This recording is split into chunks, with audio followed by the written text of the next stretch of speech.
Hello guys, kumusta? Ako si Red Quaresma at welcome back sa aking channel. At kung bago pala kayo sa aking channel, huwag niyo kalimutan na mag-subscribe at sipahin na rin yung tiny bell button doon sa baba para updated kayo kung meron akong mga bagong video na i-upload dito sa aking channel. At para sa video ito, another trending Filipino singer na naman nagpamalas ng kanyang husay sa pag-awit na talagang pinag-usapan at pinusuan ng netizens. So ito nga guys, si Car de la Cruz. And sobrang excited ako guys na mapakinggan to. Alam niyo ba guys, sa Philippines, dito sa atin, 'di ba, talagang normal na lang yung ganito, meron tayong nakikitang mahusay na umawit, 'di ba?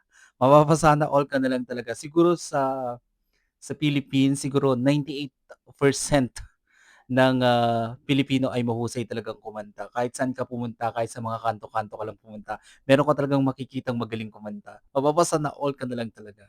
Alright, play na natin 'to guys. Without further ado, let's begin in 1, 2, 3, go.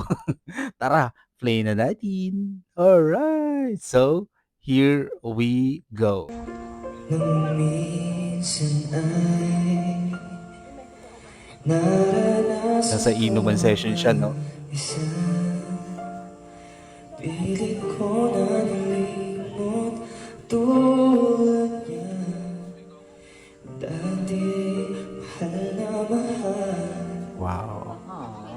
Ang lamig ng boses niya. Nagkita ka at nasabi ko ikaw na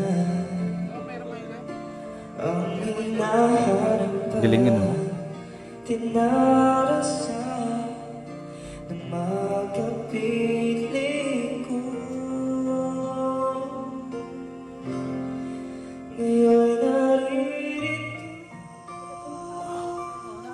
Ay, grabe yun. sa Tago sa heart. paborito mo. Sa'kin ay nabuong tapat na akong aking lamang. Wow. Pag-ibig na ang siyang naramdaman. Galing.